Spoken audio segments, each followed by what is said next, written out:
இளையராஜா அவர்களின் கோடானு கோடி ரசிகர்கள், பக்தர்கள், வெறியர்கள் அவர்களில் நானும் ஒருத்தன்.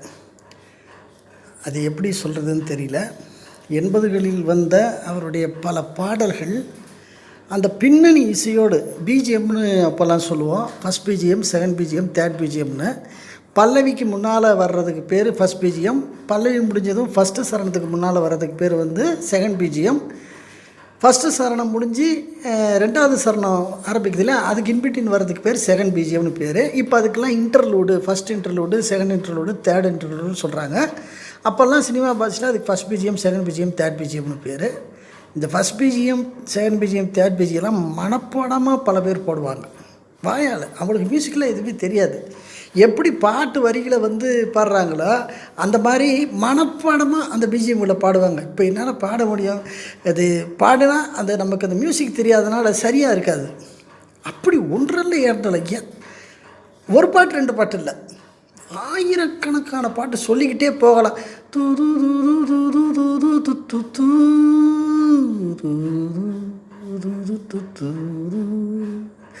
மனசு தடுமாறும், இது மாதிரி. இது ஒரு உதாரணம் தான், நான் கன்றாவியாக பாடுறேன், அது வேறு விஷயம்.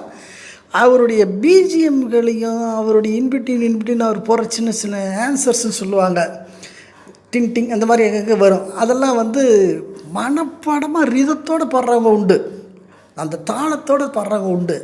அவங்களுக்கு மியூசிக்லாம் எதுவுமே தெரியாது. அவங்களுக்கு தெரிஞ்சதெல்லாம் ஒன்றே ஒன்று தான், அவங்களுடைய உணவு, மூச்சு, ரத்த ஓட்டம் எல்லாமே இளையராஜா பாட்டு, இளையராஜா பாட்டு, இளையராஜா பாட்டு. ஆர்கெஸ்ட்ரேஷன் அப்படின்னு இதுக்கு சினிமா வட்டாரத்தில் பேர் உண்டு. சினிமா வட்டாரத்தில் பெருவாரம் மியூசிக் இடத்துல இதுக்கு ஆர்கெஸ்ட்ரேஷன் பேர். ஆர்கெஸ்ட்ரேஷன்னா பின்னணி இசை சேர்ப்பு. ஒரு பாட்டுக்கு பின்னால் வரக்கூடிய அந்த பின்னணி இசை, அது தாளங்கள், பாட்டு மேலே வரக்கூடிய காடு, இந்த மாதிரி விஷயங்கள். இப்போ நான் சொன்ன அந்த பிஜிஎம்கள், பல்லவிக்கு முன்னால் வர மியூசிக்கு, பல்லவிக்கு சரணத்துக்கு இடையில் வர ஒரு மியூசிக்கு, சரணத்துக்கு ஃபஸ்ட் சரணத்துக்கு செகண்ட் சரணத்துக்கு இடையில் வர மியூசிக், இதுக்கெல்லாம் பிஜிஎம்னு பேர், இப்போ இன்டர்லூன்னு பேர். இதையெல்லாம் அரேஞ்ச் பண்ணுறாங்க பார்த்தீங்களா, இதுக்கு ஆர்கெஸ்ட்ரேஷன்னு பேர். இது ஆர்கெஸ்ட்ரேஷனான்னு எனக்கு தெரியாது, இங்கிலீஷ் கொஞ்சம் நமக்கு வீக்கு. ஆர்கெஸ்ட்ரேஷனே வச்சுக்கோ. இந்த ஆர்கெஸ்ட்ரேஷனில் நம்ம துணிஞ்சு சொல்லலாம், உலகத்திலே தலை சிறந்தவர் இளையராஜா தான். அதில் எந்த சந்தேகமும் கிடையவே கிடையாது. ஏன்னா இந்த பாட்டு மெத்தடு, இப்போ நம்ம ஒரு பாட்டு கேட்குறோம் இல்லைங்களா, இந்திய சினிமாவில் ஹிந்தி படம், தமிழ் படம், தெலுங்கு படம், கன்னடம் எல்லாத்துலேயுமே எல்லாத்துலேயுமே இந்த ஃபார்மேட்டு தான் இருக்கும். பாட்டு ஆரம்பிக்கிறதுக்கு முன்னால் ஒரு ஃபஸ்ட் பிஜிஎம் வரும், பல்லவி வரும், அப்புறம் செகண்ட் பிஜிஎம் வரும், ஃபஸ்ட் சரணம் வரும், மறுபடியும் ஒரு பிஜிஎம் வரும், அது தேர்ட் பிஜிஎம், அப்புறமா அடுத்த சரணம் பாட்டு முடிஞ்சிடும், எண்டு பல்லவியோடு முடிஞ்சிடும்.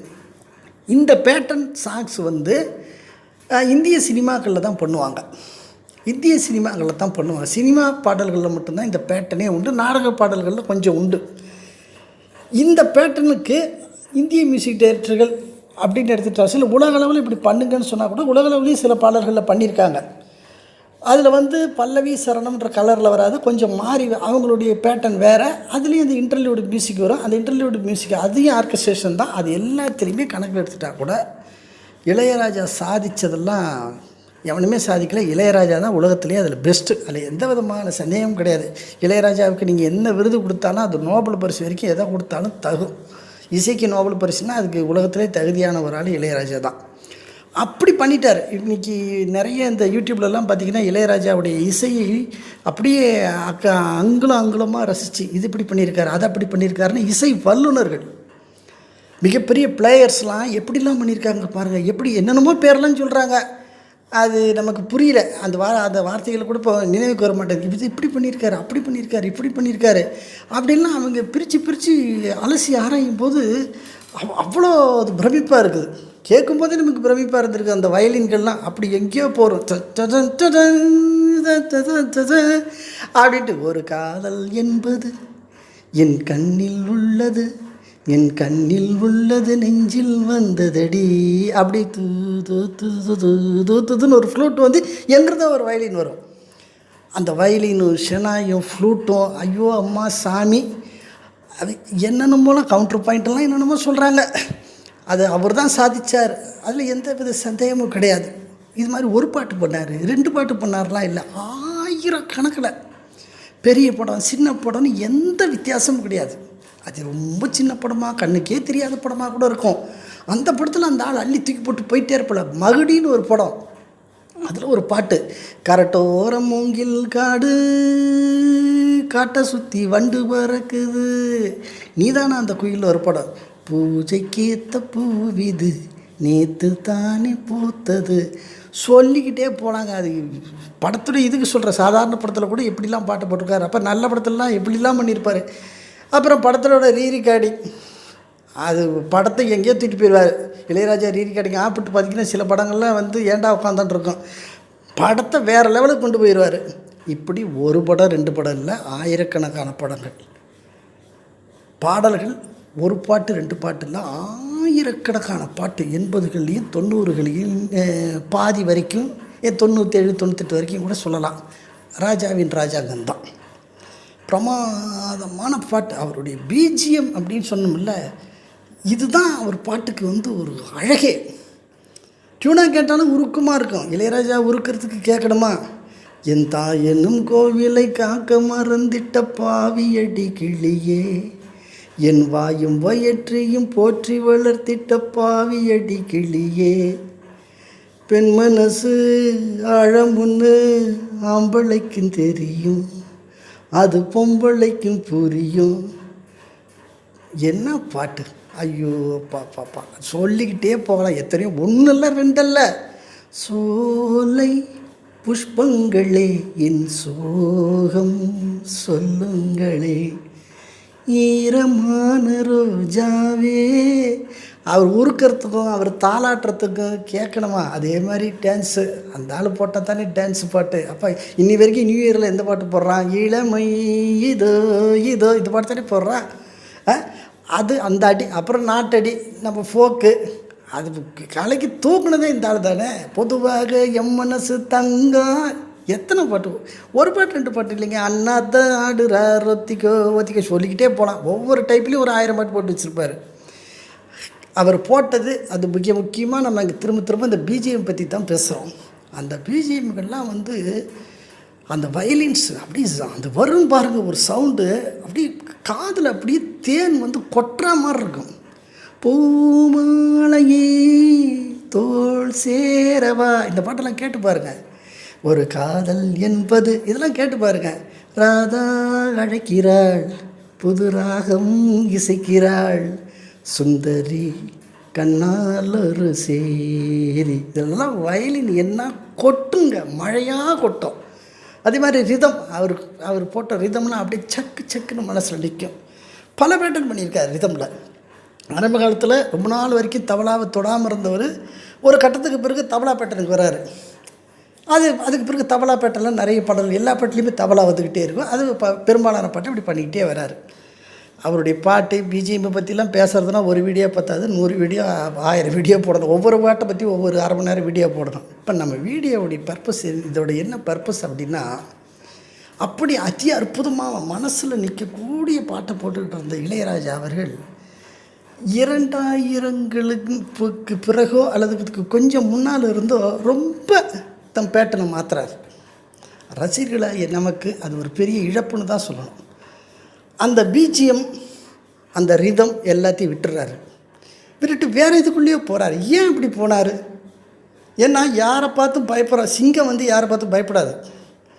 அவர் வாழ்ந்த காலத்திலே எத்தனையோ மகா பெரிய மியூசியட்லாம் வந்து கலக்கியிருக்கான். டி ராஜேந்தர்லாம் லட்சம் கேசட்டு போட்டன்னைக்கே விற்றுருக்குது. அதை பற்றிலாம் அவர் மிரண்டதே கிடையாது. எஸ்ஏஆர் ராஜகுமார் சக்ஸஸ் பண்ணியிருக்காரு. அதெல்லாம் அது இன்னார் வந்துட்டார்லாம் நான் ராஜா தான் அப்படின்னு நடித்தவர்.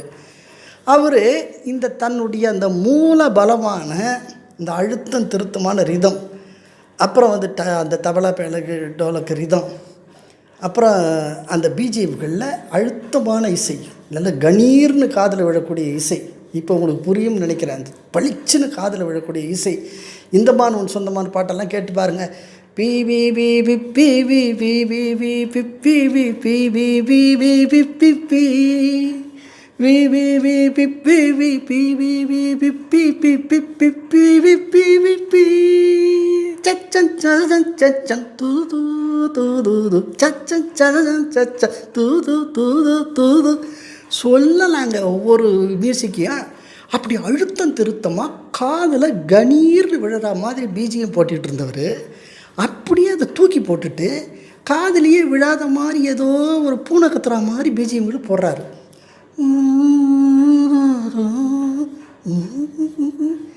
காதே கேட்க மாட்டேங்குது. எங்கே இது ஆரம்பிக்குதுன்னா, காதலுக்கு மரியாதையில் இருந்தோ அதுக்கு கொஞ்சம் முன்னால் இருந்தால் ஆரம்பிக்குது. பாட்டெல்லாம் சொத்து சொத்துன்னு ஒரு செத்தா மாதிரி இருக்குது. அதே டியூனு அந்த பாட்டே போதும். இவர் கொஞ்சம் ஒரு 5 வருஷத்துக்கு முன்னால் அடிச்சுட்டு இருந்தார் பார்த்தீங்களா, அந்த வில்லேஜ் படங்கள்லே இல்லை, எல்லா படத்துலையுமே அப்படி அழுத்தம் திருத்தமாக அந்த பாடல்கள். பச்சை மலை பூவும் மென்மையான பாட்டு தான், ஸ்லோவான பாட்டு தான். பச்சை மலை பூவு நீ உச்சி மலத்தேனு, அதெல்லாம் என்ன பிஜிஎம், என்ன வயலின், என்ன வயலின்லாம் வரும். அந்த பேட்டன் ஆர்கெஸ்ட்ரேஷனை ஏன் விட்டாருன்னு தெரியல. அது விட்ட பிறகு அவர் பாடல்களில் நமக்கு திருப்தி இல்லைன்னு தான் சொல்லணும். அந்த டியூன் இருக்குது, அந்த டியூன் உருக்கமாக இருக்குது, ஆனால் பாட்டாக மனசில் நிற்கலை. ஏன் அவர் தன் பேட்டனை மாற்றிக்கிட்டாரு? லைவ் ஆர்கெஸ்ட்ரேஷன்லாம் போயிடுச்சு, லைவ் ரெக்கார்டிங் போயிடுச்சு. லைவ் ரெக்கார்டிங்னா என்னென்னா, ஒரு பாட்டு ரெக்கார்ட் பண்ணும்போது எல்லா மியூசிஷியனும் இருப்பாங்க. 40 வயலின் உட்காந்துருப்பாங்க, பின்னால் 2 பேர் அந்த பெரிய வயலின் இருக்கும், செல்லோன்னு பேர், அதை வச்சுக்கிட்டு ஒரு 2 பேர் உட்காந்துருப்பாங்க. ஒரு பக்கம் இந்த பிராஸ் செக்ஷன் சொல்லுவாங்க, அவங்க உட்காந்துருப்பாங்க. ஷனாய் இந்த குரூப்லாம் உட்காந்துருப்பாங்க. இப்போ ட்ரம்ஸ் குரூப் இருக்கும், இந்த தபலா பெர்குஷன் அந்த குரூப் இருக்கும், தபலா குபலாலாம் இருக்கும், ஃப்ளூட் வாசிக்கிறவங்க இருப்பாங்க. எல்லோரும் ஒரு 50-60 இசைக்கலைஞர்கள் இருப்பாங்க. எல்லா இதுவும் எடுக்கணும். இந்த மாதிரி பேட்டர்ன் மாறிடுச்சு. கம்ப்யூட்டர் வந்த பிறகு, இந்த கீபோர்டெல்லாம் வந்த பிறகு கம்ப்யூட்டர்லேயே ஃபீட் பண்ணி அனுப்பலான்ட்டு. இப்போ இந்த லைவ் ரெக்கார்டிங் குறைஞ்சி போச்சு. இப்போ இந்த லைவ் ரெக்கார்டிங் பண்ணோம்னா ஒரு பாட்டுக்கு முதல்லலாம் ஆனதை விட இப்போ 3 மடங்கு 4 மடங்கு செலவாகுன்ற கணக்கு. உண்மை தான், பட்ஜெட் அதிகமாகும், இல்லைன்னு நான் சொல்லலை. ஆனால் இளையராஜா மாதிரி இசையமைப்பாளர்களாக பட்ஜெட் ஒரு பொருட்டே இல்லை. அவர் அந்த காலத்துலேயே கலகலப்பாக பிரமாதமாக பண்ணவர் தான். அன்றைக்கும் இதே செலவு தான், அன்றைக்கி என்னவோ அதே மாதிரி சம்பளத்தை தான் இப்போ தர்றாங்க. அதே சம்பளத்தால் இன்றைய சதவிகிதத்தில் என்ன சம்பளம் வருதோ அதுதான் கொடுக்குறாங்க. இதை வச்சு தாராளமாக பண்ண முடியும். அவர் ஏதோ ஒரு காரணத்தால் தன்னுடைய பேட்டனை தானே மாற்றி கொண்டு விட்டார். அதுதான் நமக்கு மிகுந்த ஏமாற்றத்தையும் வருத்தத்தையும் அளிக்கிறது. எல்லா பாட்டுமே செத்தா மாதிரியே இருக்குது. வானவில்லே வானவில்லே தன்ன தானா, அந்த பிஜிஎம் யாராவது பாடுங்க பார்க்கலாம். மைண்ட்லேயே நிற்கலை. என்ன சொல்லி பாடுவதோ, என்ன வார்த்தை தேடுவதோ, அவ்வளோதான். அப்புறம் பிஜிஎம் ரிதம் எதுவும் மைண்டில் நிற்கலை. எந்த பாட்டு எடுத்தாலும் இப்படி தான். அதை மாதிரி நான் சொல்கிறது 2008 பீடிங்கில் போக போக போக ரொம்ப உள்வாங்கிட்டார். கீபோர்டில் என்ன சவுண்டு வருதோ அது காதுலேயே கேட்காம ஏதாவது பிஜிஎம் கேட்குதா அப்படின்னு காதை உள்ளே கொண்டு போய் வச்சு கேட்குற மாதிரி இருக்குது. ஐயா ராசா ராஜா தெய்வமே ஞானியே இசைங்க, எங்கள் இசைக்கடவுளே, உங்கள் பக்தன் உங்கள் காதில் விழுந்து கேட்குறேன், இந்த பேட்டன் பாட்டை விட்டுருங்க ஐயா, வேணாம் எங்களுக்கு இது வேணாம் ஐயா. எங்களுக்கு நீங்கள் அன்றைக்கி போட்டிக்கு பார்த்தீங்களா தக்குன்னு மனசில் நிற்கிற மாதிரி மென்மையான பாட்டு தான் ஐயா கேட்குறோம். இன்றைக்கி இவன் காட்டுக்கத்தில் ஒரு 10 லாரி ஓடுற மாதிரி 10 பஸ் ஓடுற மாதிரிலாம் பாட்டு போடுறானே, அப்படிலாம் போட சொல்லலை. நீங்கள் போட்ட பாட்டையே போடுங்கய்யா. இன்றைக்கும் உங்கள் டியூனு தான். ஆனால் அதுக்கு ஆர்கெஸ்ட்ரேஷனை தயவு செய்து மாற்றுங்கய்யா. முதல்ல போட்டுக்கிட்டு இருந்தீங்கல்ல, 90களின் நடுப்பகுதி வரைக்கும் போட்டுக்கிட்டு இருந்தீங்கல்ல, அடி பூங்குயிலே கேளு, இன்றைக்கி அந்த டியூன் போடுறீங்க நீங்கள் அந்த கலரில்.